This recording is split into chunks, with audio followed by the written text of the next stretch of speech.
Sundan mo lang po yung flammable na yan. Okay. Signal ka po ng kaliwa. Yes. Diyan ka lang muna kung yung dinaan ng truck doon ka lang. Diretso lang, gas ka pa. Yan, diyan muna, bubuelo tayo na. Yan. Tapos, silip ka ngayon ng side mirror. Kung wala sakyan, mayroon. O, dito ka muna mag-focus, ano? Yan, diyan ka lang muna. Diretso lang muna tayo. Okay. Diretso lang muna. Yan sa lane na yan. Okay. Itong truck na to, nasa likuran mo yan. Yung nasa kabilang lane, wala na, clear na, no? So, dagdagan ng gas. Dagdagan ng gas. Tapos, pupunta ka sa kabilang lane. Very good. Dito lang sa lane na to. So, one lane at a time lang, ano? So, tanggal uli na signal muna. So, diyan ka muna, ano? Ngayon, tingnan mo ulit yung sitwasyon dyan sa likod. Kung pwede tayong mag-change, no? So, depende kung dito naman. Sa kaliwa ba tayo dapat? Dito, pwede ka naman kung malapit ka na mag-exit. Kung malayo pa, mas maganda doon ka sa kabilang lane pa. 1, 2, sa pangalawa pang lane, ano? Dito kasi truck lane to. Wala na? Mayroon pa. No, diyan ka lang muna. Stay ka lang.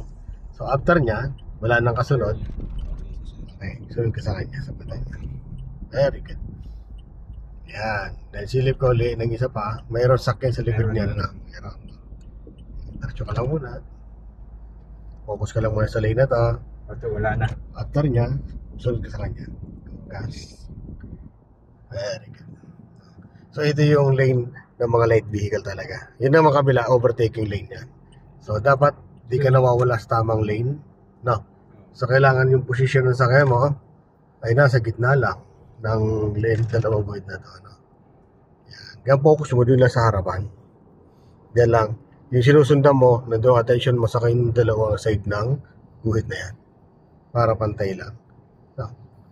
Kung mag-overtake lang tayo, kaliwat kanan, depende kung saan ka pupuntang lane. Pag dito sa kanan, dito ka titingin sa kanan, syempre. Pag pupunta ka ng kaliwa naman, gusto mo punta, tingnan muna yung side mirror sa kaliwa. Pag gusto mo dito lang sa pwesto na to, diretso ka lang. Yung nasa unahan lang yung tingnan mo, yung nasa unahan. Yung sunod-sundan mo, doon lang attention mo, kung aabutan mo siya.